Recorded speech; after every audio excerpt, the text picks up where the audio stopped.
Hello everyone, నేను మీ Leela Soujanya. Welcome to Gagan and Moksha's channel. So ఈ వీడియోలో వచ్చేసేటప్పటికి నేను నా ప్రెగ్నెన్సీలో ఫస్ట్ 4 మంత్స్ ఎక్స్పీరియన్స్ని అయితే మీతో షేర్ చేసుకుందాం అనుకుంటున్నాను. ఎందుకంటే నాకు తెలిసినంత వరకు ఫస్ట్ 4 మంత్స్లోనే వామిటింగ్స్, సిక్నెస్ ఇలా చిన్న చిన్న ప్రాబ్లమ్స్ అయితే ఫేస్ చేయాల్సి వస్తూ ఉంటుంది కదా. సో నేను నా ఫస్ట్ 2 ప్రెగ్నెన్సీస్లో ఫేస్ చేసినవి, ఇప్పుడు ప్రెగ్నెన్సీలో ఫేస్ చేస్తున్నవి ఏంటి అని చెప్పేసి అయితే 2 కంపేర్ చేసి మీతో అయితే షేర్ చేసుకుందాం అనుకుంటున్నాను. సో నేనైతే నా డైలీ రొటీన్ వర్క్ అయితే చేసుకుంటూ నేనే మేజర్ ప్రాబ్లమ్స్ అయితే ఫేస్ చేశాను అని చెప్పేసి మీతో అయితే షేర్ చేసుకుంటాను. అండ్ నేను ఈ ప్రెగ్నెన్సీ ఎప్పుడు కన్సీవ్ అయ్యాను అంటే నా సెకండ్ బేబీకి 1.5 year కంప్లీట్ అయిన తర్వాత నాకైతే పీరియడ్ మిస్ అయింది. సో నేనైతే వెంటనే చెకప్కి వెళ్ళకుండా కొంచెం గ్యాప్ తీసుకొని చెక్ చేసుకొని ఓకే అనుకొని ఇంకప్పుడైతే వెళ్ళాను. సో వెళ్ళగానే డాక్టర్ అయితే ఎర్లీ స్కాన్ చేసి ఎస్ ప్రెగ్నెన్సీ అని చెప్పేసి అయితే కన్ఫర్మ్ చేశారు. అప్పటికైతే నాకు అసలు సిమ్టమ్స్ అంటూ ఏమీ లేవు, నేను చాలా నార్మల్గా ఉన్నాను. ఇక 3rd మంత్ రాగానే స్టార్ట్ అయినాయి అనమాట ప్రాబ్లమ్స్ అన్నీ కూడా. ఈ ఫస్ట్ 2 ప్రెగ్నెన్సీస్లో అయితే నాకు వామిటింగ్స్ ఉండేవి, బాగా వామిటింగ్స్ అయితే చేసుకుంటూ ఉండేదాన్ని. ఈసారి మాత్రం వామిటింగ్స్ అనేవి అస్సలు లేనే లేవు, కానీ బ్రీతింగ్ ప్రాబ్లమ్ స్టార్ట్ అయింది. సో బాగా గట్టిగా ఊపిరి పీల్చుకోవడం, బాగా భారంగా ఉన్నట్టుగా ఫీల్ అవడం అలాగైతే చేసిన. సో ఏంటి అని చెప్పేసి మేడంని కనుక్కుంటే అది వచ్చేసి గ్యాస్ ప్రాబ్లము, ఏం పర్లేదు అని చెప్పేసి మెడిసిన్స్ అయితే ఇచ్చారు. ఖచ్చితంగా డైలీ వేసుకోవద్దు, అవసరమైన దాన్ని బట్టి వేసుకోమని చెప్పేసి అయితే ఇచ్చారనమాట.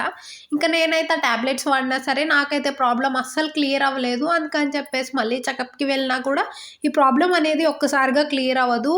4th మంత్ 5th మంత్ ఇట్లా నెలలు కొంచెం పాస్ అయ్యే కొంది కూడా అట్లా క్లియర్ అవుతుంది అని చెప్పేసి అయితే మేడం అన్నారు. ఇంకా విపరీతంగా గ్యాస్ ప్రాబ్లం ఉండి హార్ట్లో బాగా పెయిన్, బర్నింగ్ లాగా అనిపిస్తే ఇంకా అప్పుడు నేనైతే ఈ సిచ్యువేషన్ ఫేస్ చేయలేకపోతున్నా అని చెప్పేసి అయితే మేడంకి చెప్తే ఇంకా అప్పుడు నాకు నరానికి ఇంజెక్షన్స్ కూడా ఎక్కిచ్చారనమాట. సో ఇంకా నరానికి ఇంజెక్షన్స్ ఎక్కిచ్చినప్పుడు చాలా వరకు గ్యాస్ అనేది ఫ్రీ అయిపోయింది. మెడిసిన్ అయితే అస్సలు పనిచేయలేదు. ఇంకా సిరప్ అది కూడా ఇచ్చారు, కావాలంటే తాగు, డైలీ ఏం అవసరం లేదు, ప్రెగ్నెన్సీ సేఫే అని చెప్పేసి. నాకైతే ఫస్ట్ 2 ప్రెగ్నెన్సీస్లో అస్సలు గ్యాస్ ప్రాబ్లం అనేదే లేదు, జస్ట్ వామిటింగ్స్ ఉండేవి అంతే. బట్ ఈసారి వామిటింగ్స్ అస్సలు లేవు, గ్యాస్ ప్రాబ్లం బాగా ఎక్కువగా ఇబ్బంది పెట్టింది. నెక్స్ట్ ఈ గ్యాస్ ప్రాబ్లంతోనే ఇంకొకటి కంటిన్యూ అయిందనమాట, బంగ విరోచనాలు అట్లా అంటారు కదా. సో అలా అవుతున్నాయి అని చెప్పేస్తే బాడీలో హీట్ ఎక్కువ అవ్వడం వల్ల కూడా ఇలా జరగడం చాలా కామన్. సో కొబ్బరి నీళ్ళు ఇలాంటివి తాగుతూ ఉండమన్నారు. సో నాకైతే మెడిసిన్ ఏం పనిచేయలేదన్నమాట దానికి. జస్ట్ 2 days కొబ్బరి నీళ్ళు తాగితేనే భలేగా రిలీఫ్ వచ్చేసిందనమాట, వెంటనే తగ్గిపోయాయి. ఇక మోషన్స్ కంట్రోల్ అయ్యాయి, గ్యాస్ ప్రాబ్లం కూడా చాలా వరకు కంట్రోల్లో వచ్చింది. చాలా తక్కువగా ఉంటుంది గ్యాస్, హమ్మయ్య అనుకునే లోపల 3rd ప్రాబ్లం స్టార్ట్ అనమాట. నాకైతే ఫస్ట్ 2 ప్రెగ్నెన్సీస్ కూడా నార్మల్ డెలివరీ. సో కింద సర్వైకల్ స్టిచ్చెస్ అయితే పడతాయి కదా. సో ఆ స్టిచ్చెస్ ఎప్పుడు కూడా ఇరిటేషన్ రావడం, మంట పుట్టడం ఇలాంటిది ఎప్పుడూ ఉండేది కాదు. బట్ ఈ ప్రెగ్నెన్సీలో 3rd మంత్ కంప్లీట్ అయిపోయి 4th మంత్లోకి వెళ్తున్నాను అనగా నాకైతే సర్విక్స్ దగ్గర కానీ యూరిన్ దగ్గర మొత్తం కూడా స్వెల్లింగ్ లాగా అనిపించింది. అండ్ నాకు ఫస్ట్ 2 డెలివరీస్లో వేసిన స్టిచ్చెస్ ఇవన్నీ ఉంటాయి కదా, అవి కూడా కొంచెం ఉబ్బినట్టుగా, ఏ స్టిచ్కి ఆ స్టిచ్ అర్థం అవుతున్నట్టు పైకి ఉబ్బినట్టుగా అనిపిస్తుంది అనమాట. ఎంతైనా ఇంటిమేట్ ఏరియాలో కొంచెం ఆగోపోయినా కూడా చాలా హెల్త్ అనేది ఇబ్బందిగా అనిపిస్తూ ఉంటుంది, కూర్చోవడానికి అసలు ప్రశాంతంగా ఉండలేము.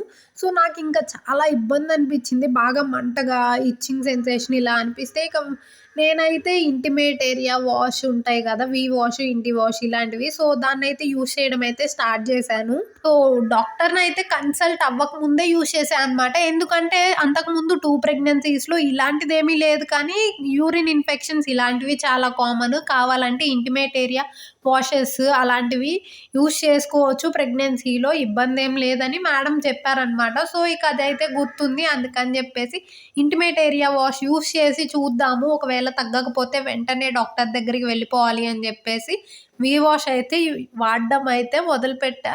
ఒక 3 days అయితే అది యూస్ చేసినప్పుడు ఫుల్ బర్నింగ్ అనిపించింది. బట్ 3-4 days తర్వాత చాలా నార్మల్ అనిపించింది అనమాట. ఎందుకంటే ఆల్రెడీ ఇన్ఫెక్షన్ ఉంది కాబట్టి ఆ బర్నింగ్ సెన్సేషన్ అనిపించింది. ఇన్ఫెక్షన్ అంతా కూడా తగ్గిపోయేటప్పటికి నార్మల్ అయిపోయింది. సో నేనైతే నెక్స్ట్ చెకప్కి వెళ్ళినప్పుడు ఇలా అయ్యింది మేడం, ఇది పరిస్థితి, సో ఇలా యూస్ చేశాను, తర్వాత అయితే నార్మల్ అయ్యింది అని చెప్తే మేడం అయితే ఒకటే అన్నారనమాట, ఈ ప్రెగ్నెన్సీ టైంలో మనకి ఆ ఏరియాలో కొంచెం బ్లడ్ సప్లై అనేది ఎక్కువగా ఉంటుంది. ఇలా స్వెల్లింగ్ అవ్వడం, ఇన్ఫెక్షన్స్ రావడం చాలా కామన్ అని అయితే చెప్పారు. అండ్ 3-4 మంత్స్‌లో మార్నింగ్ టైమ్ నాకు విపరీతమైన మార్నింగ్ సిక్‌నెస్ ఉండేదనమాట. పడుకొని అస్సలు లెగవబుద్ధి అయ్యేదే కాదు. చాలా నీరసంగా అట్లా అనిపిచ్చేది. బట్ చాలా వరకు నేనైతే ఓవర్‌కమ్ చేశాను. ఏంటంటే పడుకుంటే ఎంతసేపైనా ఇలానే నీరసంగా అనిపిస్తుంది అని చెప్పేసి ఏదో ఒక వర్క్ చేయడము, అట్లా మొబైల్ అయితే తీసి పక్కన పెట్టేసి ఏదో ఒక పనిలో ఇంట్రెస్ట్ చూపిస్తే ఇక ఈ నీరసం అనేదాన్ని మర్చిపోయి ఆ పనిలో అయితే పడిపోయేదాన్ని. ఫస్ట్ 2 ప్రెగ్నెన్సీస్‌లో నాకు ఇలా సిక్‌నెస్‌గా ఉండడం, నీరసం ఇలాంటివి ఏమీ అసలు తెలిసేదే కాదు. చాలా యాక్టివ్‌గా ఉండేదాన్ని. 5th మంత్ వచ్చిన తర్వాత ఎవ్రీథింగ్ కూడా చాలా వరకు నార్మల్ అయిపోయింది. సో, ఇవన్నమాట నేను ఈ ప్రెగ్నెన్సీలో నా 4th మంత్ కంప్లీట్ అయ్యేదాకా కూడా నేను ఫేస్ చేసిన మేజర్ ప్రాబ్లమ్స్. ఈ వీడియో ఖచ్చితంగా హెల్ప్‌ఫుల్ ఒక్కళ్ళకన్నా అవుతుంది అనే అనుకుంటున్నాను. So, thanks for watching. Please subscribe.